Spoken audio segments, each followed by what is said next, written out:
भगवान शिव स्वयं कृपा करने वाले हैं, दया करने वाले हैं, और उनकी उदारता से ही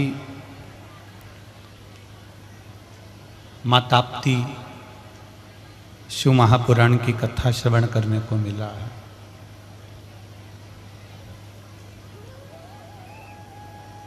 आप लोगों की भक्ति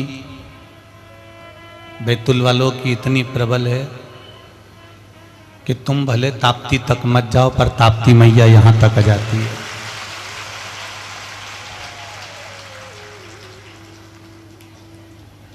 आप लोग ताप्ती तक गए कि नहीं गए पता नहीं, पर ताप्ती मैया ने बड़ी कृपा करी कि मेरे को आमंत्रण दिया है, निमंत्रण दिया है।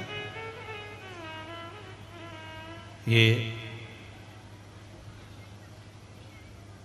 जो ये पांचों बहनें हैं, ये सब गई थी तबड़ा घड़ा लेकर,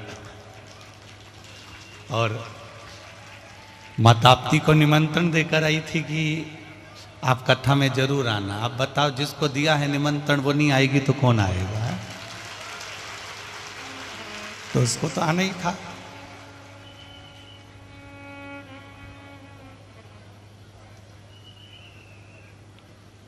और बाबा देवादिदेव महादेव की कथा है,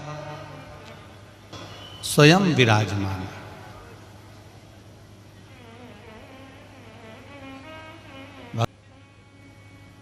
परिवार चलाने वालों से संबंध केवल यहीं तक रहेगा, पर आप जो देवादिदेव महादेव को एक लोटा जल चढ़ा रही हो, आप जो शिव जी की आराधना कर रही हो, एक बेलपत्र आप देवादिदेव महादेव को जो समर्पित कर रही हो, शंकर भगवान को जल चढ़ा रही हो, परिवार चलाने वाले से संबंध केवल यहीं तक रह सकता है, पर जल चढ़ाने वाले का संबंध तो वहां तक रहता है। वो नीचे भी संभालता है और ऊपर भी संभालता है। हर पल, हर घड़ी, हर क्षण आपका विश्वास अगर शिव जी के प्रति जागृत होता है, शंकर भगवान के प्रति दृढ़ होता है, तो शिव आपको संभाल लेता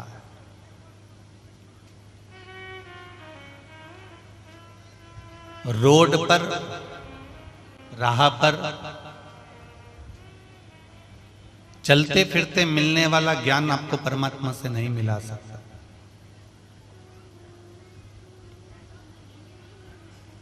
रावण ने चलते फिरते रोड पर ज्ञान प्राप्त करा था। अगर रावण एक बार किसी सदगुरु की शरण में जाकर बैठ जाता और किसी सत्संग में जाकर बैठ जाता या भगवान की शरणागति में जाकर बैठ जाता, तो ये निश्चित है कि रावण की लंका भी बच जाती और रावण भी बच जाता। पर अच्छी सत्संग नहीं करा उसने, अच्छी संगत को धारण नहीं करा उसने।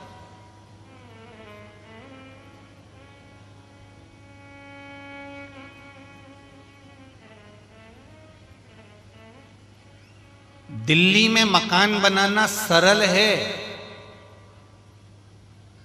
दिल्ली में ऑफिस बनाना सरल है, दिल्ली में घर बनाना सरल है, पर किसी के दिल में बैठना सबसे कठिन है।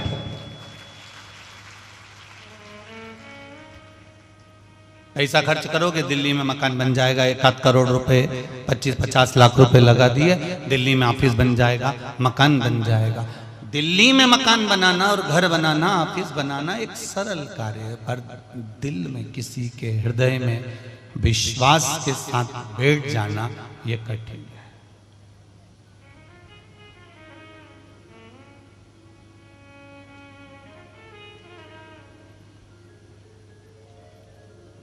आपकी दृढ़ता, आपका भरोसा, आपका विश्वास।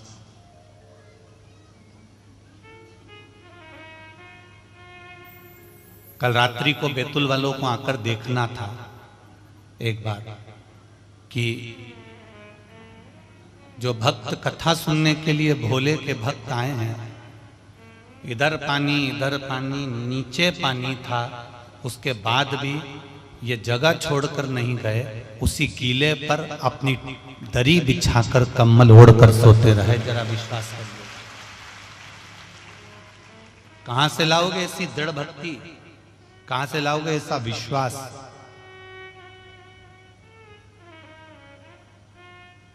ये उसके भरोसे पर आते हैं।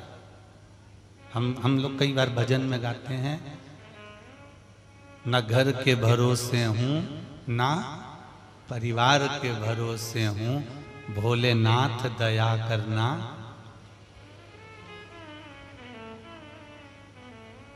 भोलेनाथ दया करना, मैं तेरे भरोसे हूँ, मेरे बाबा दया करना, मैं तेरे भरोसे हूँ। ना आप इन पांचों जजमान के भरोसे पर आए हो, ना आप किसी दूसरे के भरोसे पर आए हो।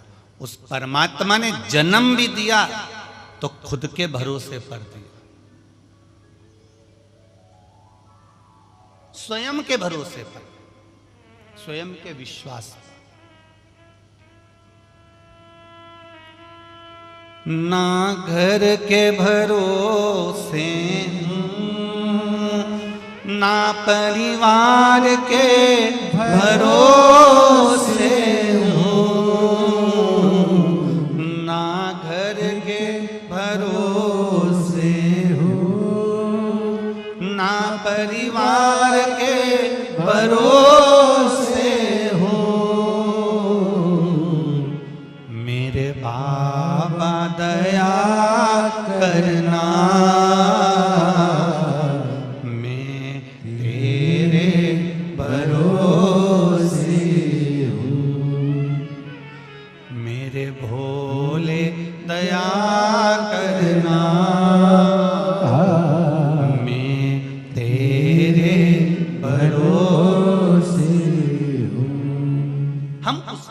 सहारे जब हो जाएंगे, उसके भरोसे जब हो जाएंगे, तब वो खुद संभाल लेगा। एक बच्चा छोटा सा ऊपर फेंको हंसता है,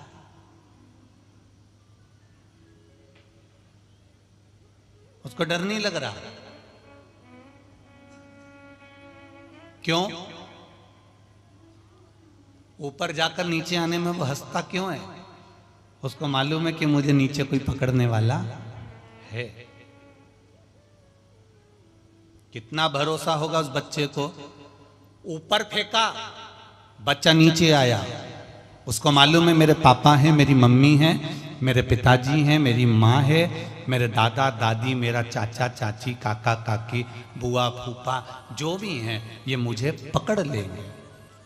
एक बच्चे का विश्वास जितना दृढ़ होता है, ऊपर से उसको फेंकने के बाद नीचे कोई पकड़ लेता है, इतना विश्वास बच्चे में होता है, तो वो बच्चा मुस्कुराता रहता है।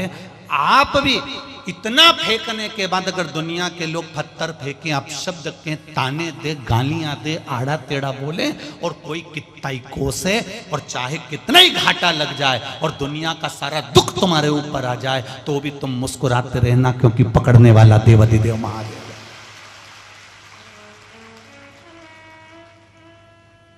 मैं तेरे भरोसे हूं। तुम्हें इतना विश्वास होना चाहिए कि बच्चे को ऊपर फेंका, उसको मां नीचे लेने वाली बैठी है, बच्चे को ऊपर फेंका, उसका पिता उसको लेने वाला बैठा है। उसी तरह से हमको संभालने वाला हमारा महादेव बैठा है, वो संभालेगा जरूर।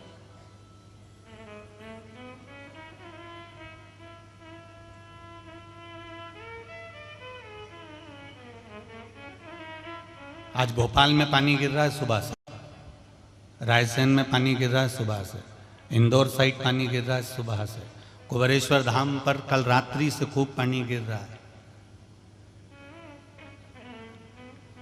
पर माता ताप्ती ने कहा भोलेनाथ जी से, ध्यान रखना मेरी औलादें हैं, थोड़ी करुणा बनाकर रखना। माँ बड़ी करुणामयी होती है, माँ वात्सल्यता होती है।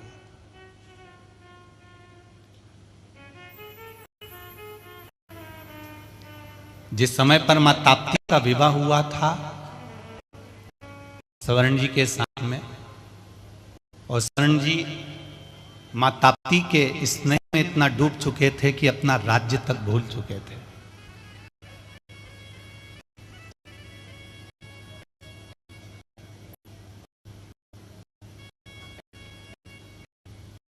इतना डूब गए थे स्वर्ण जी माँ के स्नेह में, माँ ताप्ती के प्रेम में, अपनी धर्म पत्नी के स्नेह में। पूरे नगर में हाहाकार मच गया था, कहीं भोजन के लिए बचा नहीं था।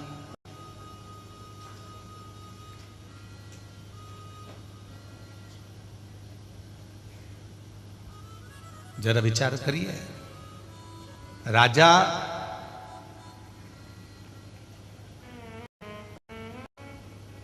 ये विचार कर कर गए थे कि मेरे को मृगा के लिए जाना है, और मृगा करते करते उनका स्नेह ताप्ती माँ पर आ गया और उनकी भक्ति को देखकर उन्होंने विवाह कर लिया।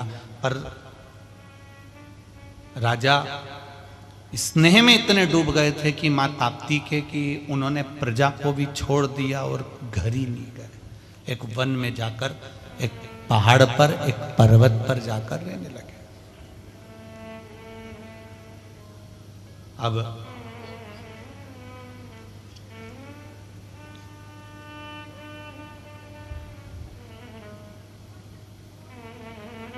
मंत्री को मालूम पड़ा नगर के कि राजा मृगा पर गए थे और ना जाने कहां चले गए। आज लगभग उनको गए हुए 6 महीना हो गया, पर राजा दिख नहीं रहे और जगह जगह पर भूखे मर रहे हैं लोग।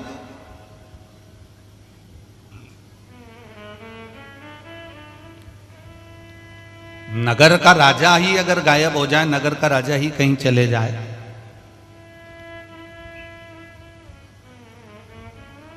सब भूखे मर रहे हैं। अकाल पड़ गया राजा स्वर्ण की नगरी में, अकाल। मंत्री ढूंढते ढूंढते राजा स्वर्ण को पहुंच गए जंगल में। एक पहाड़ के ऊपर उन्होंने एक झोपड़ी देखी और झोपड़ी में पहुंच गए, और झोपड़ी में जाकर क्या देखा कि राजा स्वर्ण और उनकी धर्म पत्नी माता ताप्ती दोनों साथ बैठी हुई है।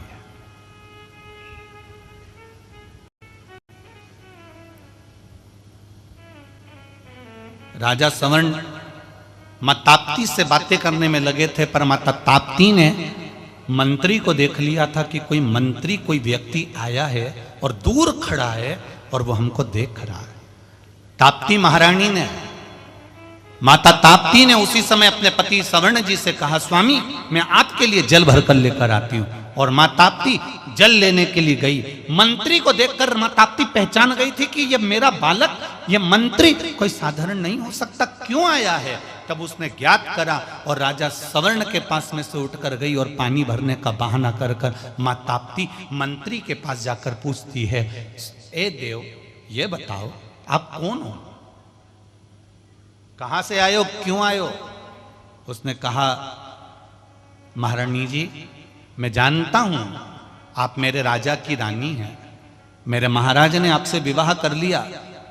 आप ताप्ती महारानी, मेरे स्वामी ने आपसे विवाह कर लिया, आप मेरी महारानी हो। पर बस मां रानी जी एक मन में उलझन है। ताप्ती माता ने कहा कि मैं तुम्हें पहचान गई हूं, तुम्हारी उलझन को भी मैं जान गई हूं कि पूरा नगर राजा के विहीन हो गया है। राजा जब यहां पर पड़ा हुआ है तो वहां तो सब खाली हो गया, लोग अकाल में पड़े हुए हैं, भूख से बिलबिला रहे हैं, पानी तक नहीं है पृथ्वी पर। इसलिए तुम यहां पर आए हो ना।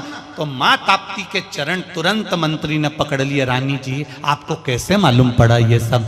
रानी जी ने कहा, ये तो मैं नहीं जानती, पर इतना जरूर जानती हूं कि तुम बताओ मैं तुम्हारी क्या हेल्प कर सकती हूं, क्या सहायता कर सकती हूं। बस मेरे महाराज राजा स्वर्ण एक बार अपने नगर में आ जाए, बस इतना सा निवेदन है। अब पत्नी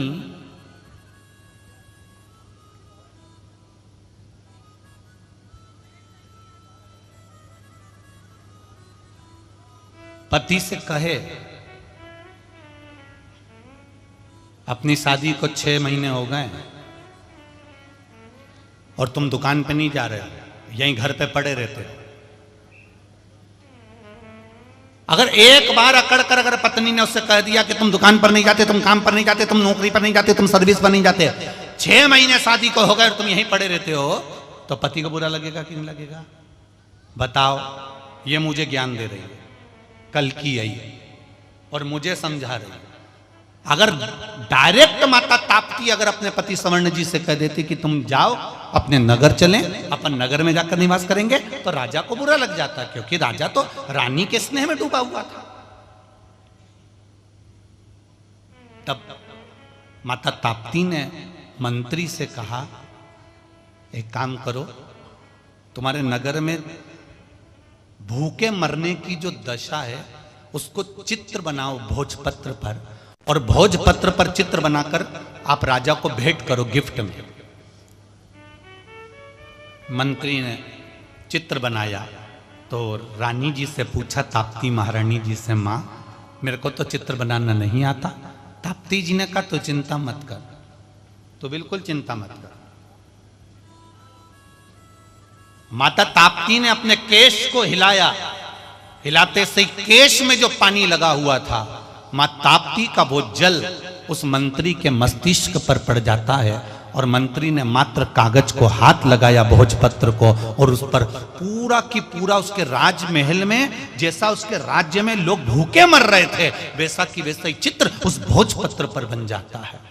जरा विचार करना, माता ताप्ती का मात्र केश का एक बिंदु सिर पर पड़ा था, तो राजा के राजमहल में, राजघराने में जो हो रहा था वो मंत्री ने भोजपत्र पर लिख दिया था। आज भी नियम है, पढ़ने वाला बच्चा, विद्या अध्ययन करने वाला बच्चा अगर मां ताप्ती का सुबह समय केवल जल का छींटा ही ले लेता है तो उसकी बुद्धि प्रबल हो जाती है, उसकी बुद्धि की प्रबलता आ जाती है। आज भी माता ताप्ती के जल में वो प्रबलता है जो माता ताप्ती ने केवल केश हिलाया था, माता ताप्ती ने केवल अपने बालों को हिलाया और उसका एक बिंदु मंत्री और पूरा की पूरा चित्र अंकित हो गया, स्पर्श मात्र से, मात्र स्पर्श।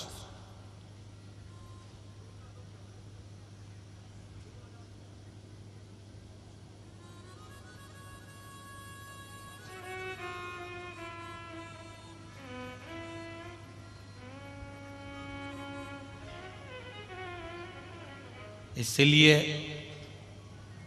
बैतुल, मुल्ताई, यहाँ से लेकर जहाँ जहाँ माता ताप्ती निकली है ना, और माता ताप्ती जहाँ तक सूरत तक गई है, उस बीच में जितनी जितनी जगह पड़ती है, यहाँ के लोगों को देखना आप, इनमें विद्वत्ता बड़ी प्रबल रहती है, इनकी याददाश्त बड़ी प्रबल रहती है,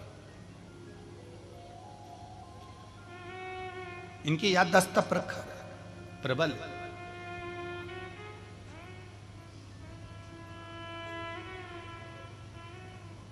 भोजपत्र पर चित्र अंकित हो गया, वो चित्र मंत्री गए, ताप्ती मैया वापिस जाकर बैठ गई अपने स्वामी के पास में, अपने पति के पास वापिस। और मंत्री ने जाकर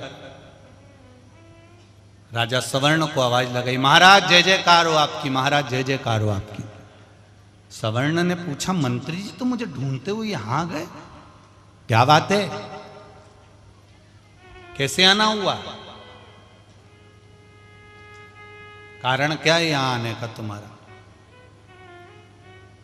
माता ताप्ती मुस्कुरा रही थी अपने पति के पास बैठकर, इशारा तक माता ताप्ती ने नहीं करा, बस जो समझाया था वैसा कि वैसे ही करा। महाराज जी मैं गिफ्ट लेकर आया, एक पुरस्कार लेकर आया। राजा सवर्ण ने कहा, लाओ जरा कौन सा गिफ्ट लाए हो जरा दिखाओ। जो उन्होंने गिफ्ट दिया और राजा सवर्ण ने जो पर्चा खोल कर देखा और उस खोल के पर्चे को जैसे ही उस भोजपत्र को खोल कर देखा तो उसमें कोई कुएं में माताएं अपने बच्चों को पटक रही थी, कोई भूख के कारण मरे हुए जानवर का मांस खा रहे थे, कोई वृक्ष से टंग कर प्राणों को त्याग रहे थे, कोई अग्नि को जलाकर अपने प्राणों को छोड़ रहा था। ऐसा दर्शन जब राजा सवर्ण ने करा, देखा, देखते से ही राजा सवर्ण ने कहा, यह कौन से राजा का राज्य है जहां पर भूख से लोग मर रहे हैं? उस राजा में इतनी अकल नहीं है कि हमारे राज्य में लोग अकाल में मर रहे हैं? यह कौन सा राजा का राज्य है? इतने में मंत्री ने कहा, महाराज, ये राजा सवर्ण का राज्य है जहां पर लोग भूख से मर रहे हैं। राजा सवर्ण की आंख में आंसू भर गए, मेरे राज्य की यह दशा। राजा सवर्ण ने अपनी रानी से कहा, ताप्ती से, ताप्ती, क्या तुम मेरे साथ में मेरे नगर चलना चाहोगी? आपकी अर्धांगिनी हूं, धर्म पत्नी हूं। धर्म पत्नी का सबसे प्रबल कर्म होता है, पति अगर किराए के मकान में है तो मैं किराए के मकान में हूं, खुद के मकान में है तो खुद के मकान में हूं। धर्म पत्नी पति जहां रखे वहां रहने को तैयार होना चाहिए। ये नहीं कि तुम्हारे ऊपर दुख आया तो मैं अपने पिता के घर में हूं। ऐसा नहीं होना चाहिए कि तुम्हें दुख आया तो मैं अपने पिताजी के घर में हूं, जब अच्छा समय आ जाए तब मुझे लेने आ जाना। ये धर्म पत्नी का लक्षण नहीं है। सुन लेना रही मेरी बैतुल वाली जी जी, ये धर्म पत्नी का लक्षण नहीं है कि अगर पति पर दुख आया तो छोड़कर तुम मायके चली जाओ। नहीं नहीं, सामना करने के लिए धर्म पत्नी को सम्मुख होना चाहिए। तो तुरंत माता ताप्ती से सवर्ण जी ने कहा, राजकुमार ने, राजा ने कहा, क्या तुम मेरे साथ में मेरे नगर चलोगे? रानी ने कहा, चलो तैयारी। वो तो तैयारी में बैठी थी। बस रानी ने तैयारी कर सीधे, अब जरा विचार करिएगा कि माता ताप्ती अपने नगर को बचाने के लिए, अपने क्षेत्र को बचाने के लिए कितना कृपा कर सकती है कि मंत्री की बुद्धि बदलकर और राजा की बुद्धि को भी बदल सकती है। केवल एक जल का छींटा पड़ा और विवेक बदल दिया। तो मुझे ये लगता है कि कल पानी गिरा तो आज मेरी माता ताप्ती ने कहा कम से कम 2-3 घंटा कथा के लिए तो शांति रख। ये उसकी कृपा, ये उसकी दया।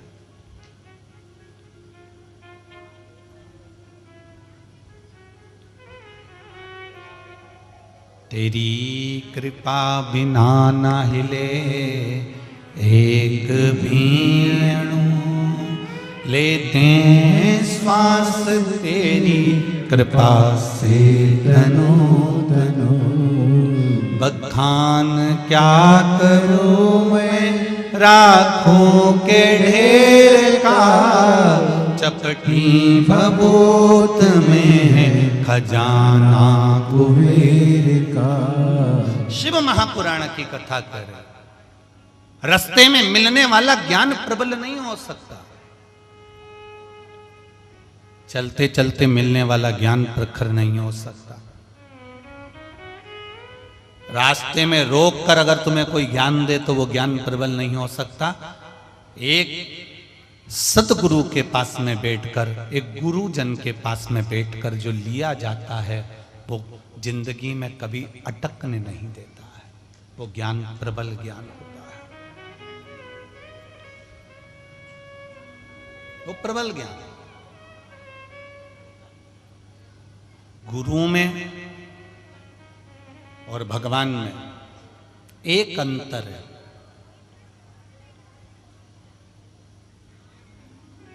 गुरु में और भगवान में एक अंतर है। महाराज, गुरु संसार छुड़ाकर परमात्मा में लगा देता है, माला पकड़ा देता है, और परमात्मा माल देकर माला छुड़वा देता है। बहुत अंतर है।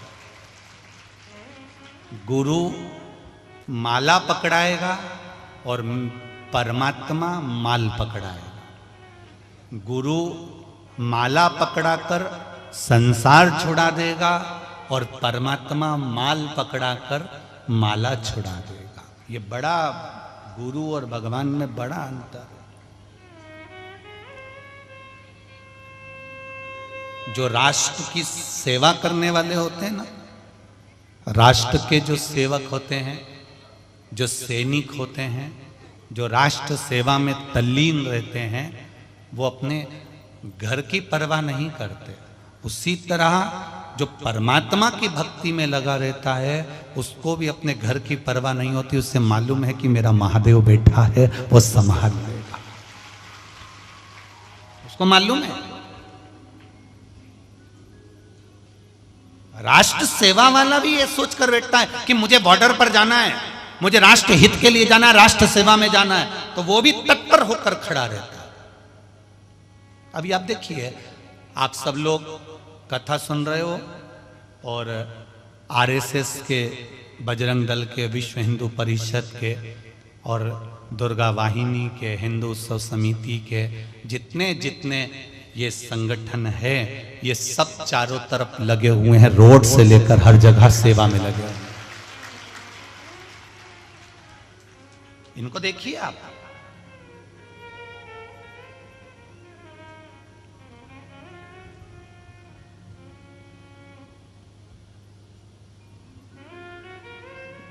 जहां राष्ट्र सेवा की बारी आती है, वह राष्ट्र सेवा के हित में अपने जीवन का आनंद पाता है। रोड पर मिला हुआ ज्ञान प्रबल नहीं हो सकता, पर किसी सतगुरु के पास में बैठ, सतगुरु माला पकड़ाएगा, संसार छुड़ाएगा और परमात्मा के पास जाकर बैठते हैं तो वो माल देगा और माला छुड़ा देगा। उसको मालूम है अगर ये भक्ति करेगा, मेरे पास आ गया, इसको जो मांगना है मांग ले। लोग कहते हैं भगवान के पास जाना, गाड़ी मांग लेना, बंगला मांग लेना, जमीन मांग लेना, जायदाद मांग लेना, सत्ता मांग लेना, सब मांग लेना। भगवान भी चाहता है कि तुम मेरे पास में आके सब कुछ मांगो, बस भक्ति मत मांगना। क्योंकि अगर तूने भक्ति मांग ली तो भगवान कहते हैं मैं तो भक्तों के चरणों का दास बनना पड़ता है, तो भक्ति मत मांग। धन जितना मांगना मांग ले, दौलत जितनी मांगना मांग ले, सत्ता जितनी मांगना मांग ले। जैसे जैसे तेरा वैभव बढ़ेगा, जैसे जैसे तेरी सत्ता बढ़ेगी, जैसे जैसे तेरे पास में धन बढ़ेगा, वैसे वैसे तू माला छोड़ देगा, भजन छोड़ देगा, कीर्तन छोड़ देगा, मंत्र जाप छोड़ देगा, नाम जाप छोड़ देगा और तू धीरे धीरे संसार में लगता जाएगा, लगता जाएगा, लगता जाएगा और मैं तुझसे दूर होता चले जाऊंगा, मैं तुझसे दूर हो जाऊंगा। पर जब भजन का बल बढ़ता है, भजन का जब रसतत्व बढ़ता है, तो उसका एक सुख, एक आनंद ही दूसरा होता है। भजन का बल भगवान शंकर पर चढ़ाया गया एक लोटा जल, एक बेलपत्र, एक चावल का दाना, एक पुष्प की पंखड़ी, और ये भी नहीं चढ़ा सकते तो मात्र शिखर का दर्शन भी नहीं कर सकते, तो शंकर के मंदिर के सामने से केवल मुस्कुराकर भी निकल गए तो ही वो कल्याण कर देता है। इतनी कृपालु है मेरा शिव, इतना दयालु। एक पत्र आया, क्या देगा वो ये हमको भी नहीं मालूम, पर इतना जरूर जानते हैं मेरे भोलेनाथ कि जो कृपा है वो कभी खाली नहीं हो सकती।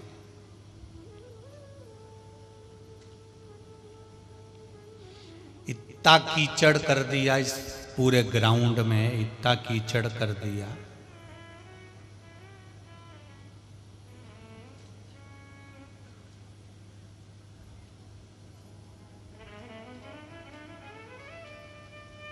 पांव रखो यहां, पहुंच जाओ वहां। तब भी उसके बाद भी आज एसएसपी मैडम बता रही थी कि रात्रि को एक महिला जिसको 9 महीने का गर्भ,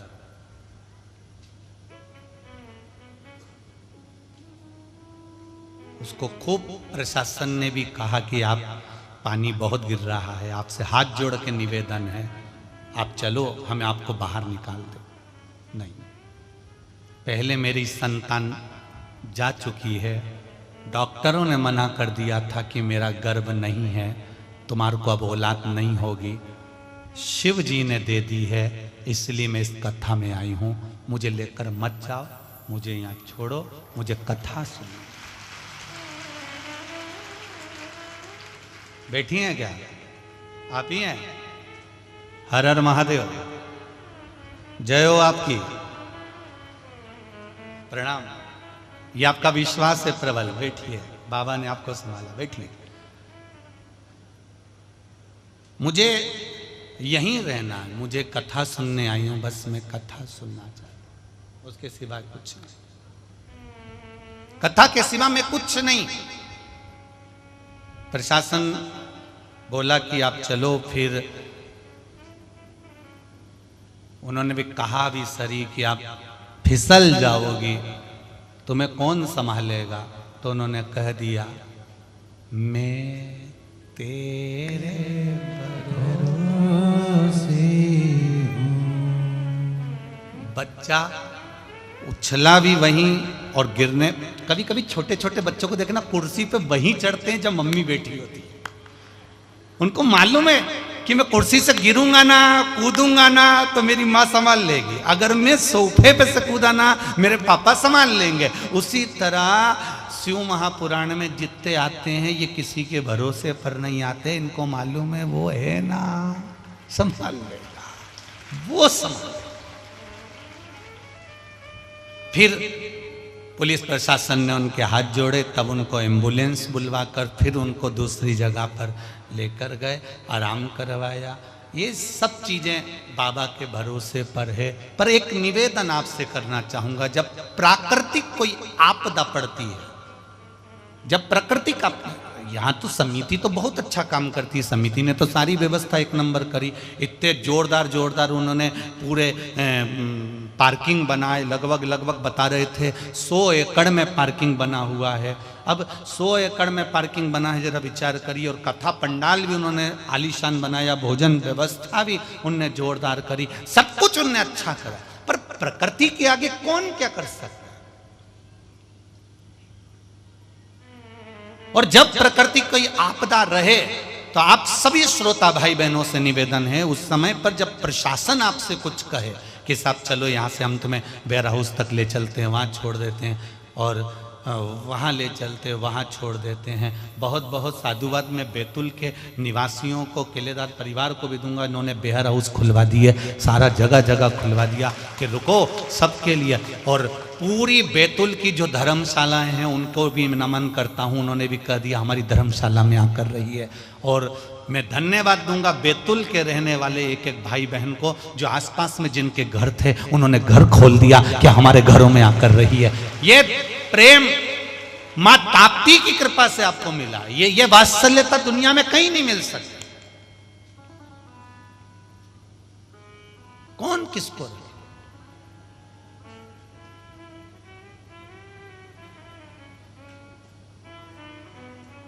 महाराज, आपका विश्वास जागृत होना चाहिए। भगवान देगा, रोड पर ज्ञान नहीं मिल सकता। देवाधिदेव महादेव के चरणों में जाकर बैठोगे, किसी सदगुरु के पास बैठोगे, किसी गुरुजन के पास जाकर बैठोगे, तो कुछ जो मिलेगा वो आपकी जिंदगी को संवार सकता है, वो आपकी जिंदगी को अच्छा कर सकता।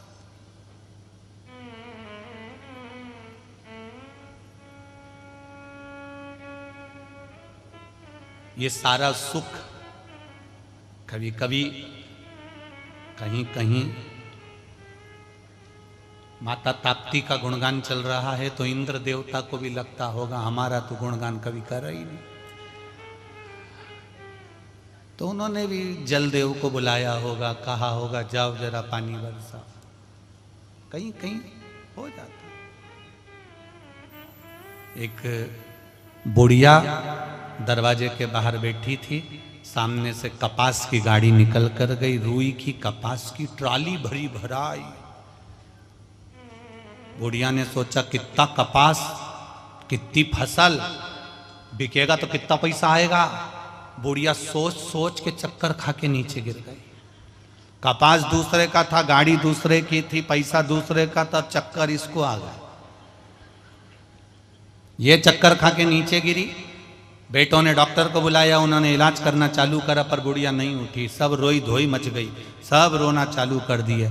इसकी सहेली को मालूम पड़ गया, जो इसके घर के सामने रहती थी, दोनों साथ में बैठती थी, उसको मालूम पड़ा कि वो नीचे गिर गई, चक्कर खा के उठ ही नहीं रही। उसने आकर पूछा हुआ क्या? पता नहीं, बस सामने से कपास की गाड़ी निकली थी, जब से मम्मी होश में नहीं है आंटी। ए आंटी, जब से मम्मी को होश नहीं आया। इतने में आंटी ने कहा तो चिंता मत कर, अभी उठती है तेरी मम्मी, रुक। आंटी बाहर गई, दौड़ती दौड़ती अंदर आ गई। ओ जीजी, जो सामने से कपास की गाड़ी निकली थी ना, उसमें आग लग गई। जीजी उठ के बैठ गए तुरंत।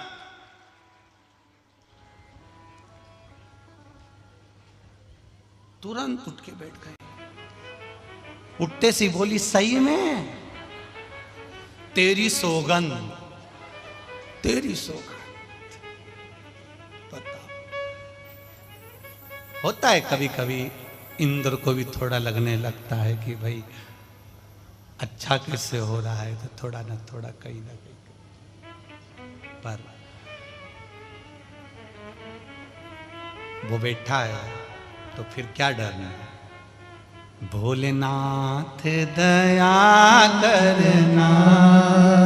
एक निवेदन, भजन तो हम गा देंगे, मना नहीं है, पर तुम जितने लोग इधर उधर बैठे हो, वहां अगर कीचड़ हो तो तुम मत नाचो। तुमसे निवेदन है, ईमानदारी की बात। देखो, तुम्हारे नाचने के चक्कर में तुम कीचड़ ना किस पे फचर कर दो, तो तुमसे निवेदन है रियो।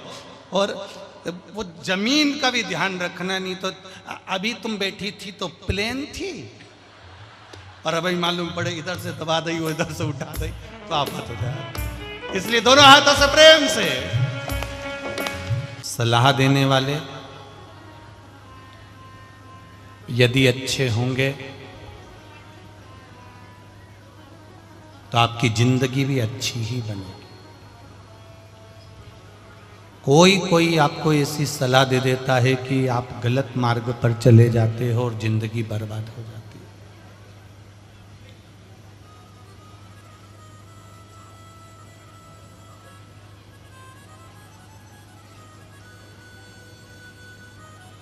ब्रह्मा जी भगवान विष्णु जी के पास में जाकर कहते हैं कि मुझे भगवान आपके पिताजी का दर्शन करना।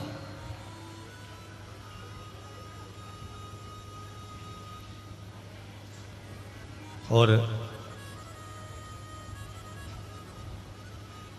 भगवान विष्णु के पिताजी को जानने के लिए उन्होंने एक पर्वत को घुमाया, जिससे अग्नि का एक खंभ प्रकट हो गया।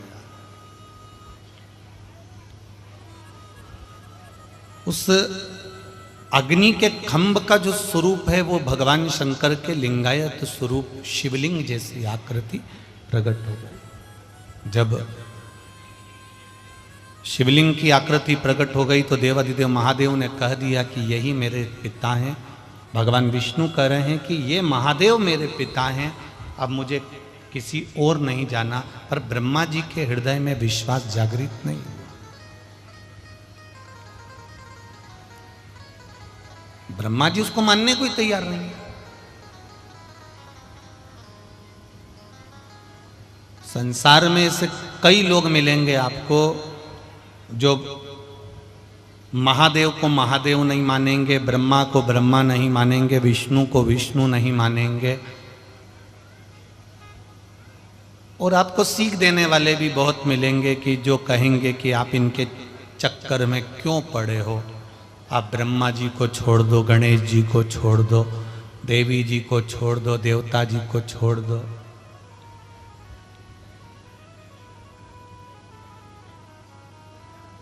ये जो कहने वाले मिलते हैं ना कि ब्रह्मा नहीं है, विष्णु नहीं है, शिव नहीं है, गणेश नहीं है, हनुमान नहीं है, एक दिन तुम्हारे सामने खड़े होकर कह देंगे तुम्हारा बाप भी नहीं है।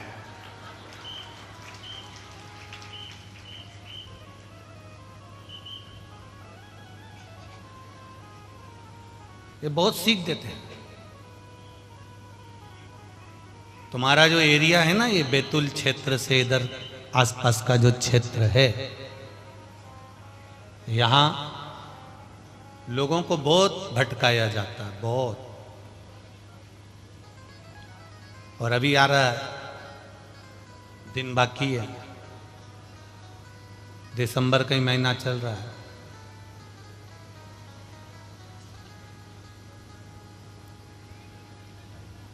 अगरबत्ती तुम्हारे हाथों से छुड़ा ली जाएगी और मोमबत्ती पकड़ा दी जाएगी।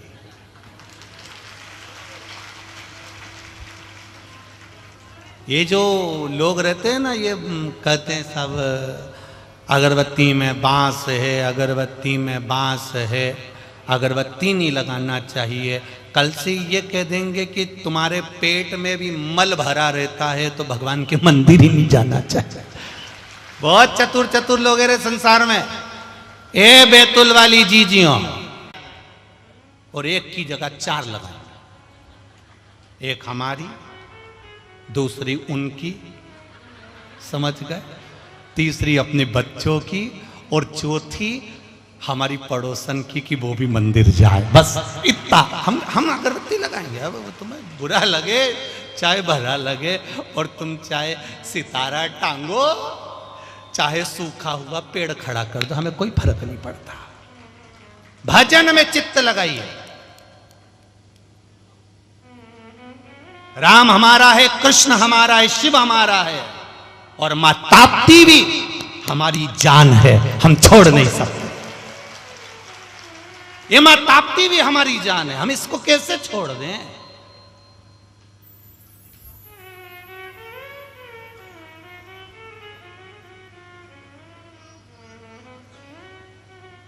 स्मरण करो, खूब भगवान की भक्ति को धारण करो। भजन के बल को बढ़ाना है, राम नाम, कृष्ण नाम, शिव नाम की भक्ति को धारण करना है। करो भजन। दिखावे से दूर रहना, मन को परमात्मा तक लेकर जाना।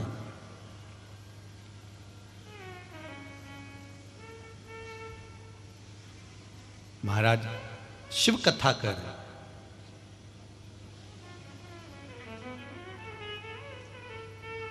भगवान ने ये 2 भटेर जैसी आंख दी है, एक जोरदार, काय के लिए दी है? बोलो बोलो, जम के बोलो रे। देखने के लिए दी है कि नहीं दी है? अब इतनी सी बात तुम नहीं बोल पा रहे हो, क्या पता क्यों? तुम्हें डर लग रहा है क्या किसी से? आंख काय के लिए दी है? देखने के लिए। यहां पर हॉस्पिटल है बैतुल में, है ना? हड्डी के डॉक्टर हैं? उन हड्डी के डॉक्टर के बाहर जाकर खड़े होना, एक भी अंधे की हड्डी नहीं टूटी मिलेगी। तुम जाकर देखना, एक अंधे की कभी पांव की हड्डी टूट गई हो कि हाथ की हड्डी टूट गई हो तो बता देना, सब आंख वालों की टूटी मिलेगी। अंधा कभी नहीं गिरता क्योंकि उसने डंडी पकड़ कर रखी है, छड़ी पकड़ कर रखी है, उसे टच करते करते चलता है तो कहीं गिरता नहीं है। उसी तरह एक महादेव को पकड़कर चलोगे तो गिरोगे नहीं, वो तो अंधे गिरते हैं। आंख वाले ही गिरते हैं, आंख वाले। इनको मालूम है महादेव है, इनको मालूम है गणेश जी है, इनको मालूम है राम जी है। बचपन से सीखते आए, मेरा परमात्मा, मेरा राम, मेरा कृष्ण, मेरा शिव, हम बचपन से सीख के। उसके बाद भी आंख होने के बाद भी कहेंगे नहीं नहीं नहीं, बेचारा सही कह रही है, अपने को भगवान को पूछना नहीं चाहिए। मतलब आंख का अंधा, अंधा अच्छा इससे तो। जिसने एक बार भगवान को पकड़ लिया वो जानता है कि तारेगा भी यही और मारेगा भी यही, गिरने नहीं देगा, ये निश्चित है। वो गिरने नहीं दे सकता। मैंने सारे सहारे छोड़ दिए, बस तेरा सहारा काफी है। मेरी नाव किनारे लगे ना लगे, तेरे दर का किनारा काफी है। उस पर अगर भरोसा है, उस पर अगर विश्वास है, उस पर अगर दृढ़ता है तो वो संभाल लेगा। एक पत्र आया, एक लोटा जल सारी समस्या का हल। आप एक लोटा जल अगर देवादिदेव महादेव को दे रहे हो, चढ़ा रहे हो, तो यह मत सोचना कि महादेव तुमको छोड़ देगा। तुमने उसका दरवाजा पकड़ कर रखा है तो उसने तुम्हारा हाथ पकड़ कर रखा है, वो तारेगा जरूर, ये निश्चित है, छोड़ेगा नहीं।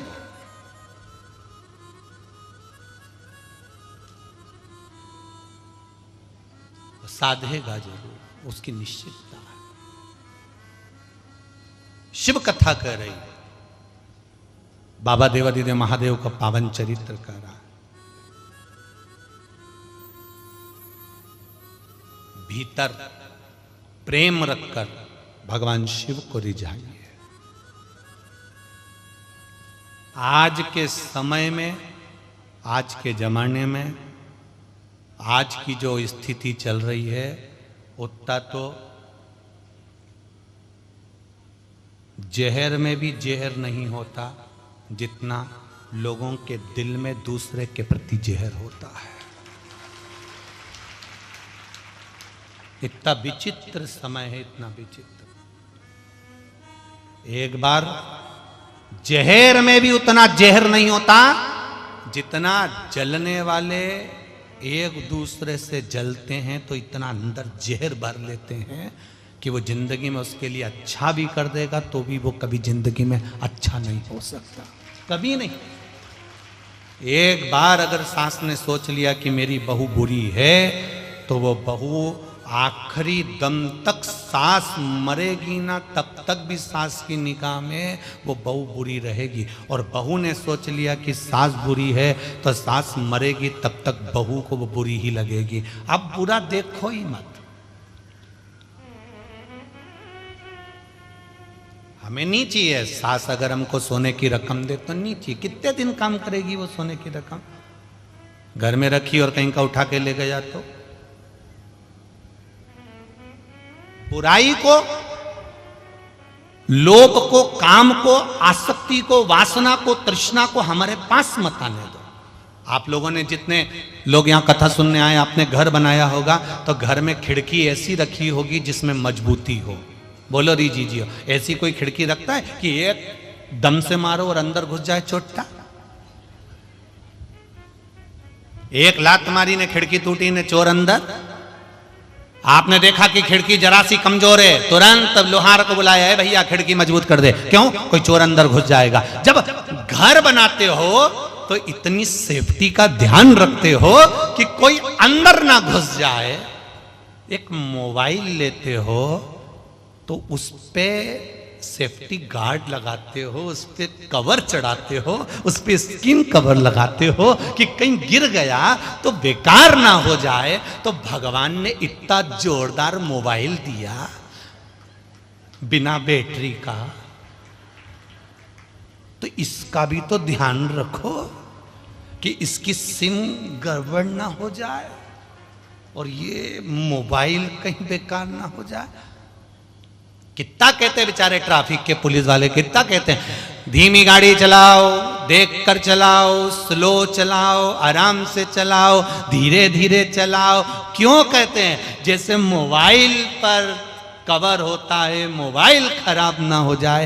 एक बार गिर गया तो फिर मोबाइल को कितना भी करो, दूसरा उस पर कवर अर्थात दूसरा कोई स्किन काम नहीं करेगी, स्किन बदलना पड़ेगी। उसी तरह ये टांगड़ा दिया भगवान ने, ये हाथ दिया, मुंडा दिया, एक बार दुचा गया नहीं, एक बार टूट फूट हो गई, इसके बाद तुम दूसरा कितना ही लगा लो, कई काम करनी है। फिर असली मोबाइल तो असली था, फिर वो किसे काम कर? कितना के लोग बाग तुमसे, कितना के मकान बनाया, खिड़की मजबूत, दरवाजा मजबूत होना चाहिए, अंदर कोई घुस ना जाए। मार कर देखा, अंदर कोई प्रवेश ना कर जाए। क्यों? इसके अंदर हमारे घर में हम जब आए तो चोर ना घुस जाए। चोर से बचाने के लिए खिड़की को मजबूत रखा है। उसी तरह काम, लोभ, आसक्ति, वासना, तृष्णा कहीं हमारे अंदर प्रवेश ना कर जाए। तो इन खिड़की दरवाजों का भी ध्यान धरो। ये भी खिड़की दरवाजे हैं। ठंड लू इन्हीं से घुसती है। इसीलिए हमने देखा महाराष्ट्र के ये बैतूल के आसपास के लोग ऐसा कपड़ा बांध के ऐसा लगता है, बोलो सही है कि गलत है? ऐसा कपड़ा बांधते ही नहीं बांधते? ऐसा रुमाल को ऐसा 3 बार ऐसा भगवान जाने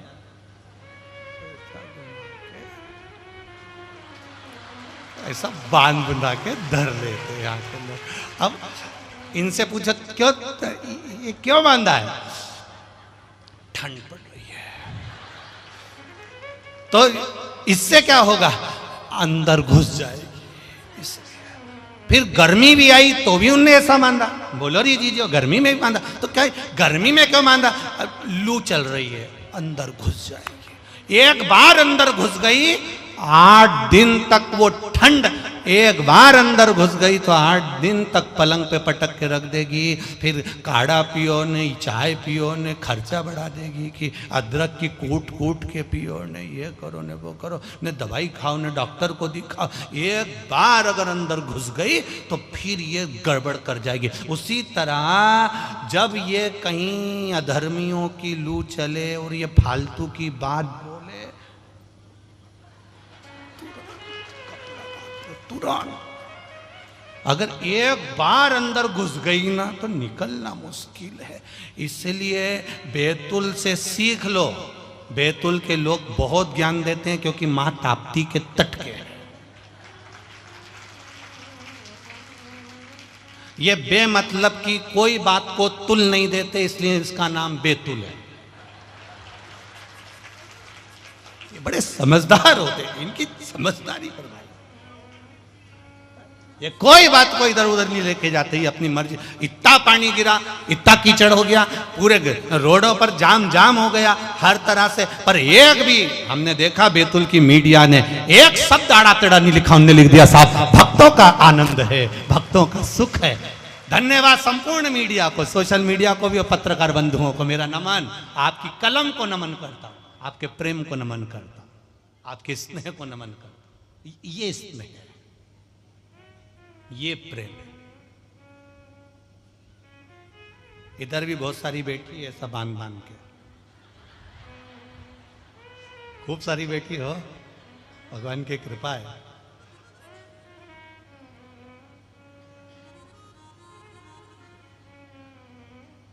शिव कथा कर रहे, भगवान शंकर का चरित्र का शिव तत्व की ओर। ब्रह्मा जी को विश्वास नहीं हुआ, ब्रह्मा जी को भरोसा नहीं हुआ, शिव को जान गए। पर भगवान नारायण को भरोसा हो गया, पर ब्रह्मा जी को भरोसा नहीं हुआ। तब विश्वास ही तो सब कुछ है।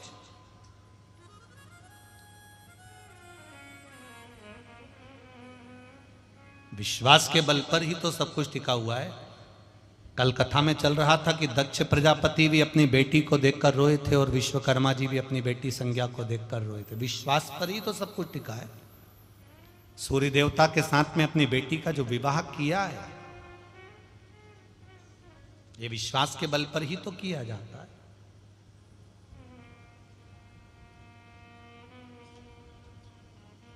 एक पत्नी का पति पर विश्वास होता है कि ये मुझे धोखा नहीं देंगे, ये मुझे कभी धोखा नहीं दे सकते।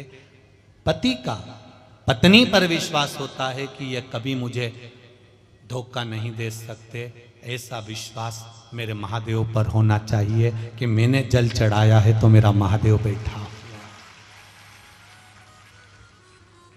एक लोटा जल अगर आपने देवाधिदेव महादेव को चढ़ाया है, शंकर भगवान को एक लोटा जल अपने घर का ले जाकर चढ़ाया है, तो विश्वास रखना कि वो धोखा नहीं खा सकता, वो कभी भटक नहीं सकता, वो कभी नहीं भटकने देगा आपको। विश्वास को दृढ़ रखना बस। संज्ञा विश्वकर्मा जी के पास में आती और वो बोल देती है कि पिताजी मेरे को आपसे कुछ बात कहना है। बस मौन होकर बैठी थी और पिता ने पूछ लिया कि तुझे दुख क्या है। एक कथा पहले करी, उस कथा में भी आपको कहा था कि जब जिंदगी में थोड़ा भी दुख हो ना, थोड़ी तकलीफ हो, थोड़ा कष्ट हो, किसी से मत कहो, देवाधिदेव महादेव के पास जाकर बैठ जाओ, चुप होकर मौन होकर प्रसन्नता की मुद्रा में देवता देवाधिदेव महादेव से जाकर अपने हृदय की बात कहो। भले कुछ मत बोलो तो भी महादेव समझ जाएंगे, मत बोलिए कुछ भी तो भी महादेव समझ जाएंगे।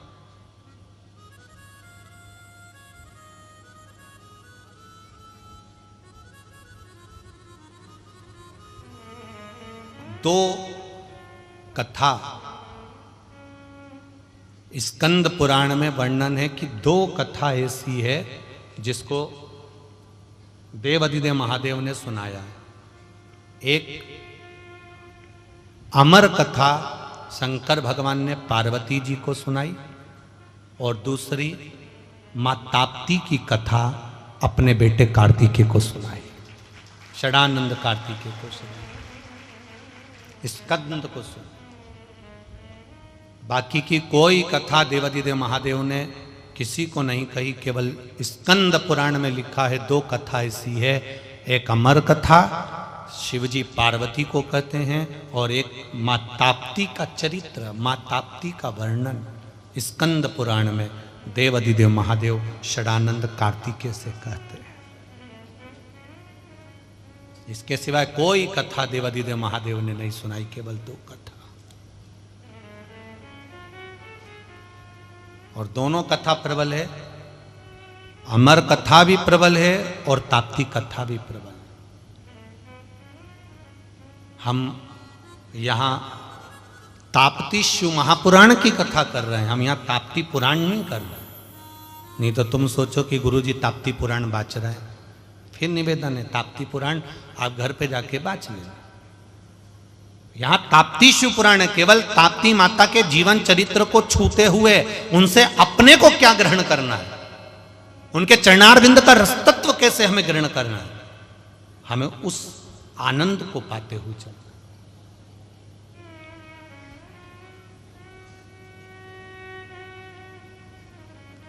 संज्ञा पिता के पास मौन होकर बैठी थी तो विश्वकर्मा जी ने पूछ लिया, क्या बात है पिता?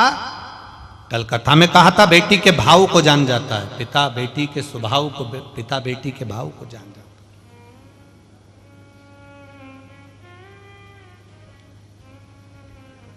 बहुत किस्मत वाले होते हैं, तीन लोग, एक वो जिनकी पत्नी उनके कहने में चले और उनका सम्मान करे, दूसरे वो जिनका बेटा और बेटी कहने में चले और पिता की बात को ना काटे और सम्मान करे, तीसरा वो पड़ोसी इनकी बात रखे और इनकी बात की कीमत हो, सम्मान करे। ये तीन किस्मत वाले होते हैं। अगर इन तीन में कोई गड़बड़ हो जाए तो तुम अपना बोरिया बिस्तर लेके हरिद्वार चले जाना। क्या मतलब फिर रहने से?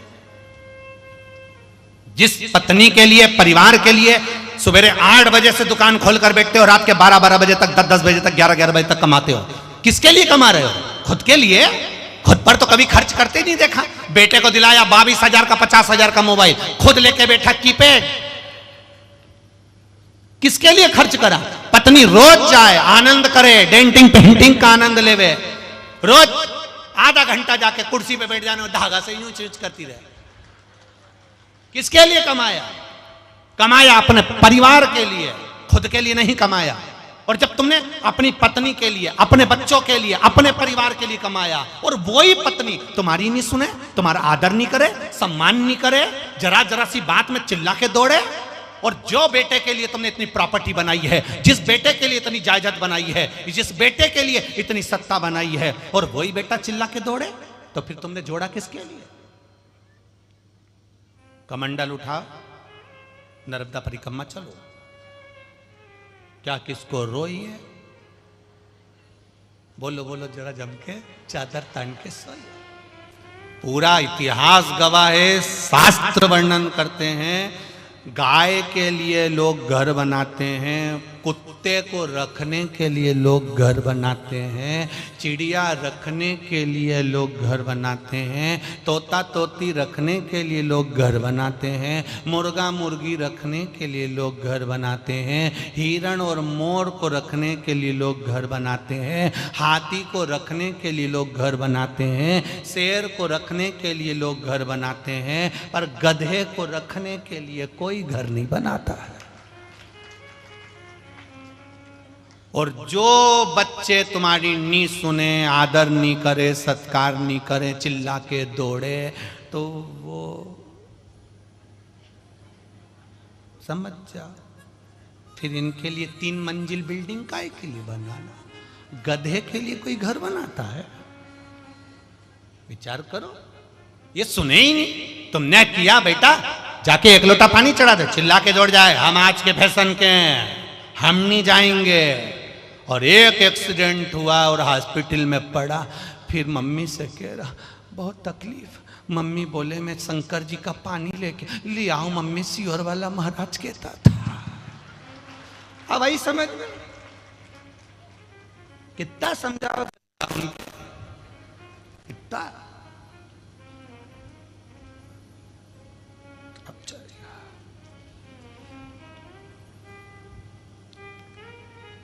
अब तो हॉस्पिटल में भी याद कर रहा, अंत समय प्रभु आना पड़ेगा, वचन दिया तो निभाना पड़ेगा। ऊपर से शंकर जी बोले नहीं आऊंगा, बिल्कुल नहीं आऊं।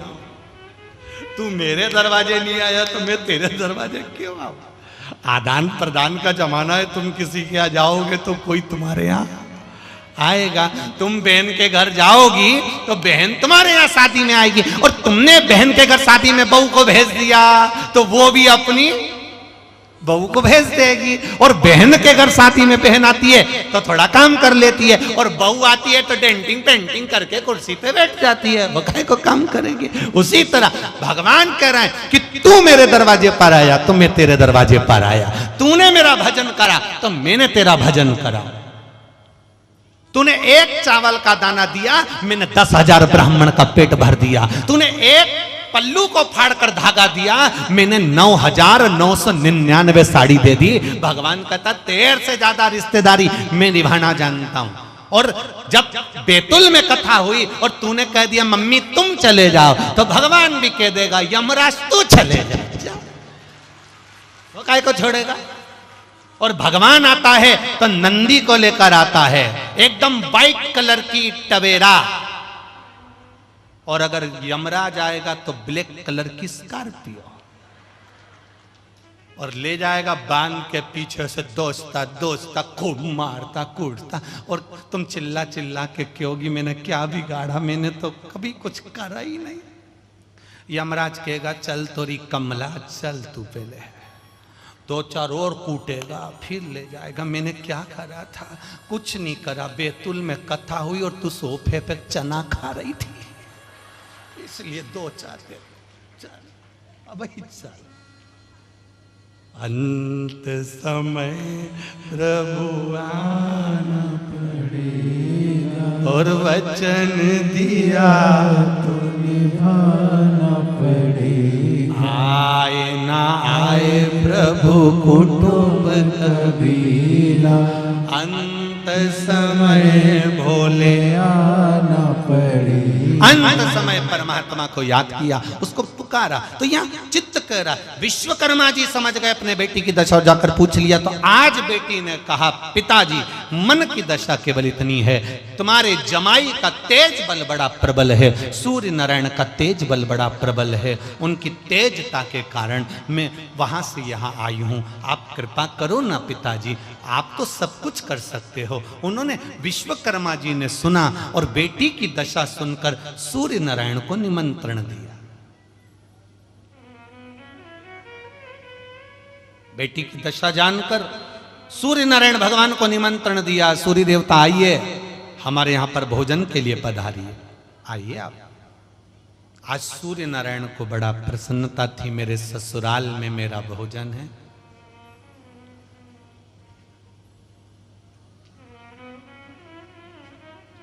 ससुराल में जब भोजन होता है तो उसकी एक आनंद ही दूसरा होता है। एक जमाई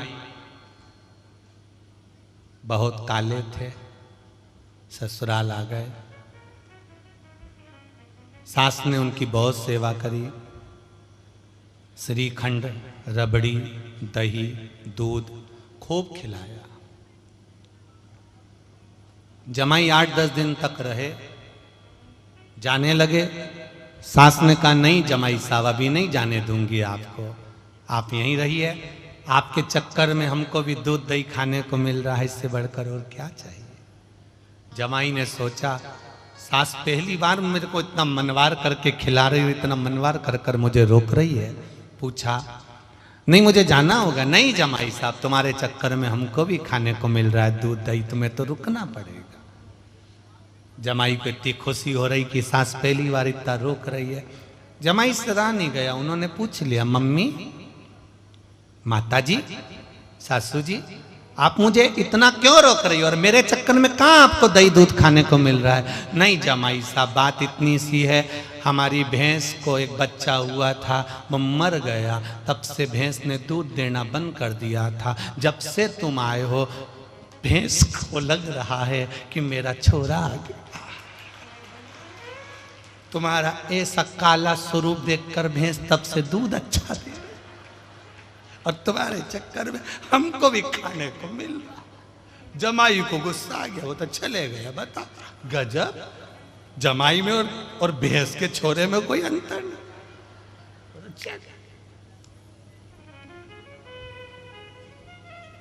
कहीं कहीं ऐसा होता, कभी कभी ऐसा होता। अब कहा भोजन के लिए बुलाया सूर्य नारायण भगवान को, सूर्य देवता बड़े प्रसन्न हुए, आज हमारे ससुराल में मैं भोजन के लिए बुलाया, इससे बढ़कर प्रसन्नता और क्या चाहिए। भास्कर देव, सूर्य देव, दिनकर, बड़े भगवान सूर्य देवता आज भोजन के लिए आए। भोजन के लिए जैसे ही आए सूर्य नारायण भगवान के लिए भोजन तैयार किया गया। सूर्य नारायण भगवान ने जब भोजन ग्रहण करना प्रारंभ करा, ससुर जी ने, विश्वकर्मा जी ने एक बात निवेदन कर दी, आपका तेज बल बड़ा प्रबल है, मेरी बेटी संज्ञा को आपके तेज पुंज के कारण तकलीफ होती है, आपने उसको श्राप भी दे दिया है। उसके गर्भ से 2 संतान ऐसी हुई है, यम और यमुना, जिसको आपने श्राप दे दिया कि तुम कालदंड को धारण करो। ये श्रेष्ठता नहीं है,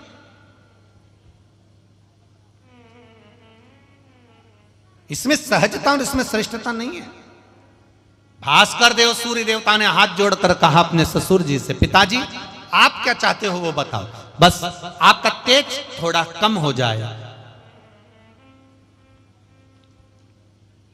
सूर्य देवता ने कहा मेरी कलाओं में से अगर मुझ में 16 कला है तो उसमें से कुछ कलाएं आप काट दीजिए। विश्वकर्मा जी ने सोचा अगर सूर्य के तेज को काटूंगा, उसको काट कर रखूंगा कहां, अगर यहां रखता हूं तो भी तकलीफ, इस तेज को मैं करूं क्या। तब विश्वकर्मा भगवान ने उस समय पर बेटी संज्ञा से, जब पिता कभी कभी कोई राय लेता है अपनी बेटी से, कभी कभी बाप भी अपनी बेटी से पूछ लेता, बेटी तेरे भाई की शादी करना है, उसके लिए अपन को ऐसा करना है, क्या करना चाहिए, तो बेटी बता देती पापा ऐसा कर लेते हैं, पापा ऐसा कर लेते हैं। बेटी 4 दिन पहले जाकर पूरी विवाह की तैयारी कर देती है। आज पिता विश्वकर्मा ने अपनी बेटी से पूछा कि तेरे स्वामी सूर्य नारायण के तेज को मैं काटूंगा, कम करूंगा, तो ये तेज मैं इसको कहां ले जाकर रखूं। तब बेटी ने कहा पिताजी एक काम करिए, सूर्य नारायण के तेज को, भगवान सूर्य के तेज को आप जो काट कर रखेंगे, उससे एक काम करो, जिस शंकर की मैं आराधना करती हूं उन देवाधिदेव महादेव के लिए कुछ श्रृंगार बना दीजिए।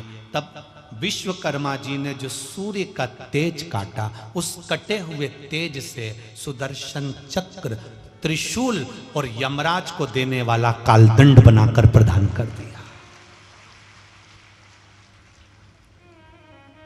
कई लोग पूछते हैं त्रिशूल कहां से आया?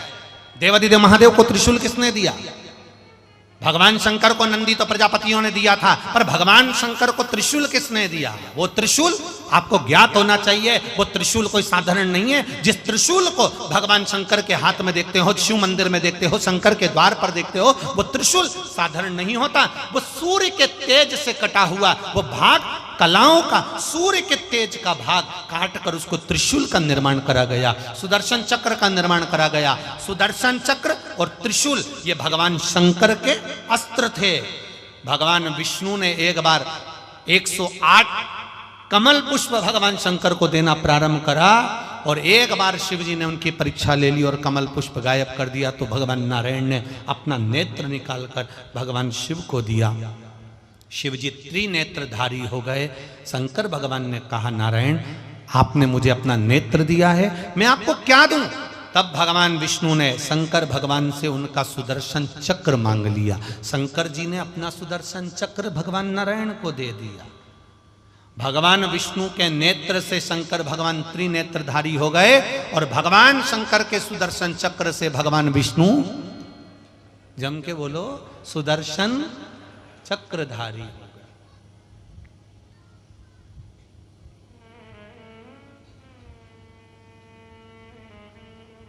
वो सुदर्शन चक्रधारी है, ये तीन नेत्रधारी है। ये त्रिशूल जिसको देवादिदेव महादेव अपने पास में रखे हैं, ये त्रिशूल जिसको भगवान शिव अपने पास में रखे हैं, ये साधारण नहीं है। शिव मंदिर में जब आप कभी जाएं शंकर भगवान की, कभी ऐसा मौका लगे कि आपको लगे कि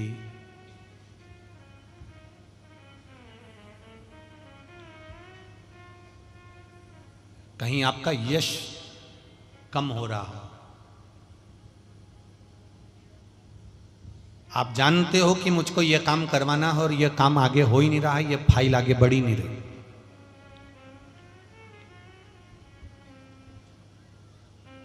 आपको लगे ये फाइल आगे नहीं बढ़ रही, शिव जी पे जो जल चढ़ाओ, उस चढ़े हुए जल को जब आप थोड़ा सा लेकर आते हो, आपको बताया था ना कि खाली लोटा नहीं लाना चाहिए, खाली कलश शंकर जी के मंदिर से वापस नहीं लाना। शंकर भगवान को जल चढ़ाया, चढ़ाने के बाद थोड़ा सा जल हाथ में या कटोरी में या कलश में झेल लिया, भले 2 बूंद लाओ पर अपने घर पर लेकर आओ। उस 2 बूंद जल का भी स्पर्श कलश के अंदर हाथ की 3 उंगलियां लगाकर अगर त्रिशूल पर टच कर कर मात्र आपने उस कलश के अंदर लगा दिया और वो जल भी आपने अपने घर पर छोड़ दिया, छीट दिया या उसका आचमन मात्र हो गया, तो व्यक्ति का यश बढ़ना अपने आप प्रारंभ हो जाता है, उसकी यश की प्राप्ति उसको होने लगती है,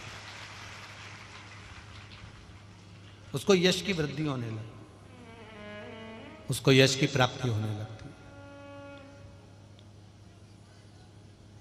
त्रिशूल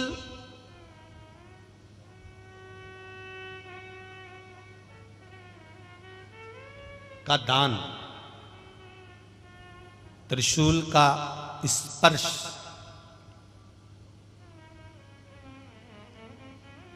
एक बहुत अच्छी बात कहना चाहेंगे, आपके स्मरण में रहना चाहिए, बहुत सुंदर स्मरण। कभी अगर मौका लगे, कभी अगर मौका लगे, और शंकर भगवान का बहुत सुंदर श्रृंगार हो गया, बहुत सुंदर श्रृंगार हो गया, और शिव जी पे माला भी बहुत अच्छी चढ़ी है, बेलपत्र भी अच्छी चढ़ी है, धतूरा भी अच्छा चढ़ा हुआ है, फूल भी अच्छे चढ़े हुए हैं, और आपने देख लिया शिव जी का बहुत अच्छा श्रृंगार हो गया, और तुम्हें कभी मौका लग जाए ऐसा,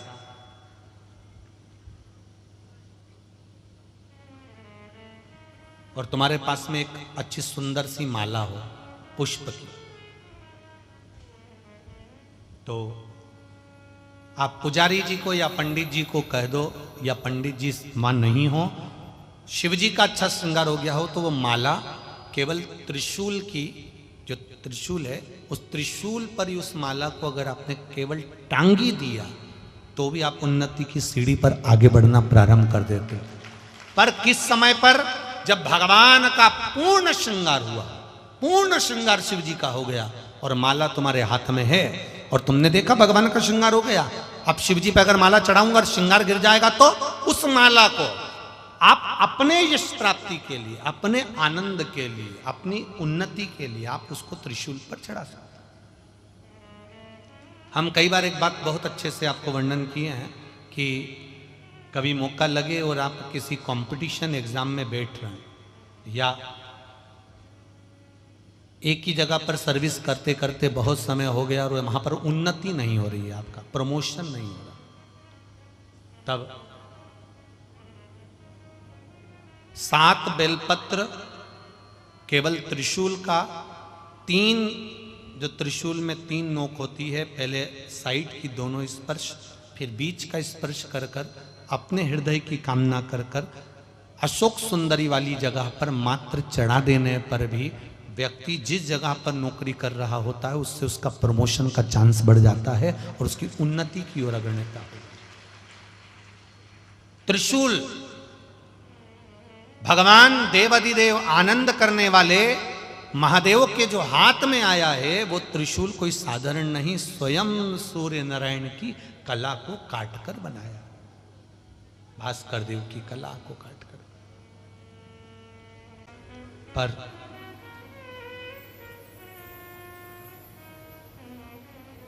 संज्ञा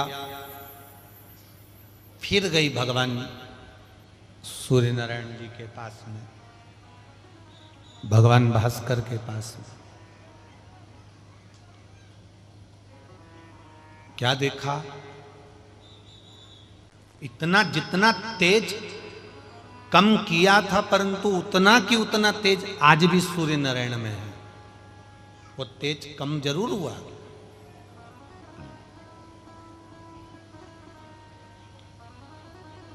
पर वो तेज आज भी सूर्य नारायण भगवान में उतना की उतना। विचार करा, क्या करूं अब मैं, क्या कर सकती? संज्ञा ने अपनी छाया प्रकट करी और उस छाया को बिल्कुल संज्ञा जैसा स्वरूप था उसको छोड़ दिया वहीं पर।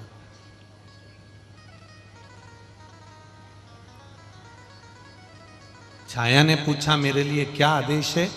संज्ञा कहती है कि तुम मेरी जैसी हो, मेरा ही स्वरूप मैंने तुमको दिया है, तुम सूर्य नारायण भगवान की सेवा में रहना, मेरे बच्चों की सेवा में लगे रहना, मैं तुम्हें छोड़ कर जा रही हूं। मान लो सूर्य देवता को मालूम पड़ गया और वो क्रोध करे तो मेरे को बताना तो पड़ेगा कि मैं संज्ञा नहीं हूं, मैं छाया हूं। हाँ बता दे, पर जब तक वो ना पूछें तब तक नहीं बताना। वो पूछेंगे तब आप बताइए, वो पूछें तब आप बोलिएगा।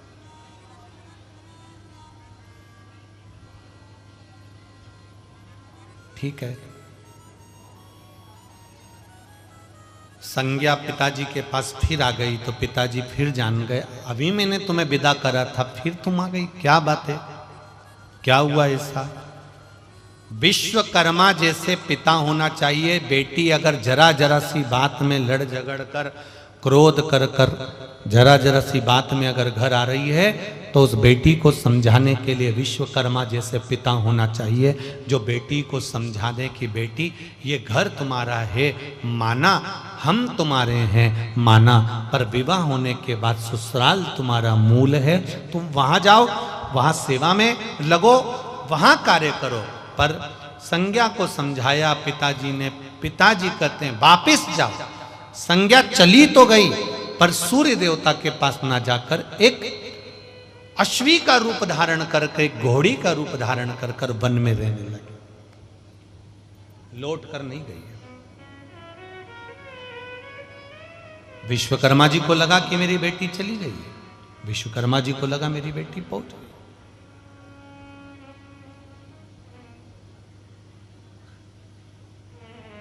छाया रह रही है, खूब सेवा कर रही है। खूब सेवा।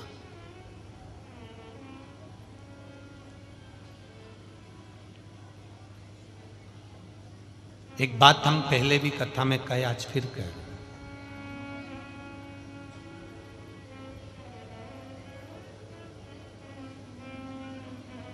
बर्तन वाली भले तुम्हारे यहां आए, मना नहीं है, बर्तन मांजे।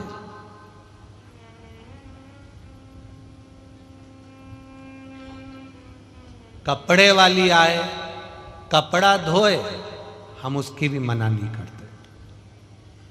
पर मेरी बहनों से एक निवेदन है, पति के लिए भोजन भोजन बनाने वाली नहीं, स्वयं को बनाना चाहिए।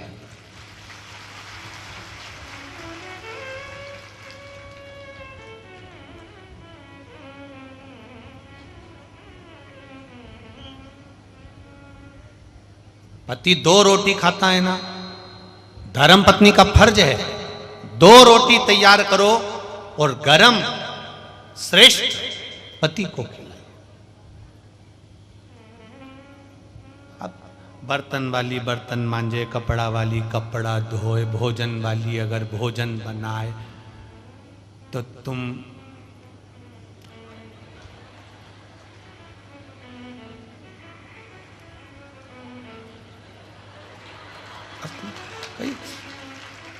प्रदर्शनी के लिए तो नहीं आए। बोलो री जीजियों, सही है कि गलत है? अगर काम वाली ही तुम्हारे पति के लिए रोटी बना देने, उसका बर्तन मान दे और कपड़ा भी वही धो देने, प्रेस भी वही कर दे, तो फिर दिन फिरने में देरी नहीं लगती है। दिन फिरने में देरी नहीं लगती। तुम कब नौकरानी बन जाओ और नौकरानी कब महारानी बन जाए, इसका कोई ठिकाना नहीं, इसका कोई ठिकाना नहीं। मेरी जीजियों और मेरे जी जाओ, तुम सबसे निवेदन, थोड़ा सावधानी रखिए। वीआईपी बनो, खूब वीआईपी बनो, पर ऐसे वीआईपी मत बनना जिस वीआईपी पन में तुम्हारी आंख में आंसू भर जाए। ऐसा वीआईपी पन नहीं चाहिए। खूब बनो वीआईपी। साहब हमारे यहाँ काम वाली लगी हुई है, साहब हमारे यहाँ बर्तन वाली लगी हुई है, साहब हमारे यहाँ कपड़े वाली लगी हुई है, हमारे यहाँ ये लगा हुआ है, सब कुछ ठीक है, पर थोड़ा सा तुम एक बात अपने भीतर उतार कर रख लो कि अपने बच्चों के लिए और अपने पति के लिए अपने को तत्पर खड़े रहना है कि यहाँ। और पतियों से भी निवेदन है कि धर्म पत्नी अगर सम्मुख में है तो आपको 50 काम भी है तो अपनी धर्म पत्नी को आवाज लगाकर बताओ कि ये काम कर दे, दूसरे को ना बोला जाए। बहुत ध्यान देने वाली। आज के जमाने में बहुत, जब देखो, जब अखबार खोलो या सोशल मीडिया में देखो तो कुछ ना कुछ ऐसा सामने मिलता रहता है, कुछ ना कुछ सम्मुख में प्रकट होता रहता है। क्या हो रहा है इस पूरे संसार की स्थिति देख रहे हो आप? पहले लोग एक जरा से जानवर को चोट पहुंचाने में डरते थे, आज के जमाने में जिंदा की जिंदा काट देते हैं, मार देते हैं, पटक देते हैं। कोई समझ ही नहीं आ रहा है क्या हो रहा है। कहां चली गया हमारा संस्कार, कहां चले गई हमारी सभ्यता, कहां चले गई हमारी मर्यादा, कहां गए हमारे संस्कार। उन संस्कारों को, उन सभ्यताओं को हमें वापिस लेकर आना। ये तो गुरुजी पुराना फैशन है, पुराना फैशन। कितना विचित्र जमाना हो गया। तुम्हारे घर के बच्चों को दूसरे गोदी में लेकर घूम रहे हैं और तुम कुत्ता के पिल्ला पिल्ली को लेकर घूम रहे हो। कितना बदल गया। तुम्हारे घर के बच्चों को दूसरे छीछी करा रहे, और तुम सुबह से कुत्ता की चेन पकड़ के चड्डा पहन के तुम छीछी करा रहे।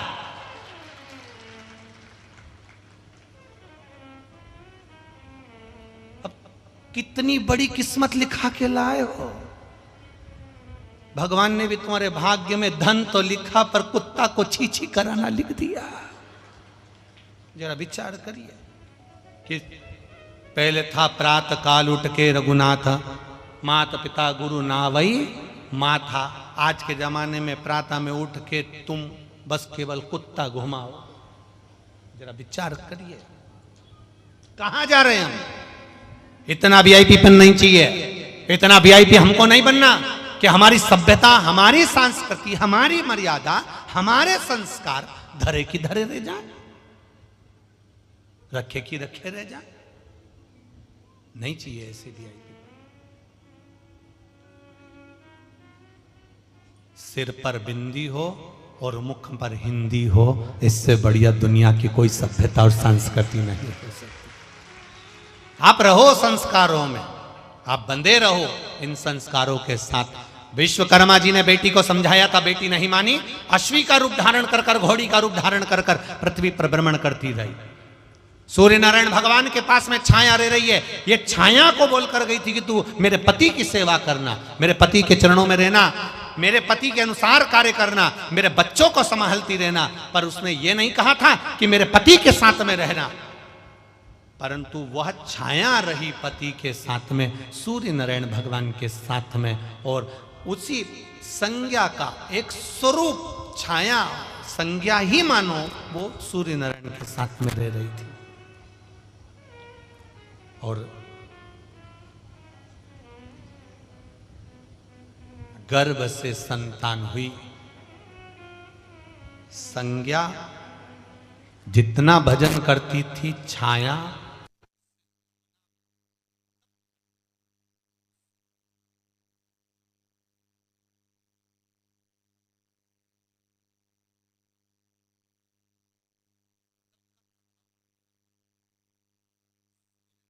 जब आते थे तो संज्ञा की जो छाया थी, अंधेरा होने के कारण नेत्रों को बंद करके शिव आराधना में डूब जाती थी। शंकर भगवान की आराधना। जैसे ब्रह्मा जी जब जान गए थे कि शिव है, जब ब्रह्मा जी जान गए थे कि शंकर भगवान है, तब ब्रह्मा जी फिर भटके नहीं थे। एक बार ब्रह्मा जी का सिर कटा, एक बार कटने के बाद ब्रह्मदेव को यह ज्ञात हो गया था कि देव अधिदेव महादेव इस सृष्टि के पालन करता, संहार करता, संभालने वाले, सहजने वाले शिव हैं। फिर ब्रह्मा जी से ये बात फिर कहीं इधर उधर होती नहीं थी। फिर ब्रह्मा जी जानते थे कि मैं शिव की आराधना में लीन रहूं, मैं शंकर की आराधना में जुड़ा रहूं, शिव तत्व में जुड़ा। जैसे ब्रह्मदेव भगवान शंकर की आराधना में लीन रहते थे, जब समझ गए, ज्ञात हो गया, स्मरण में आ गया, तो वो उसमें डूबे रहते।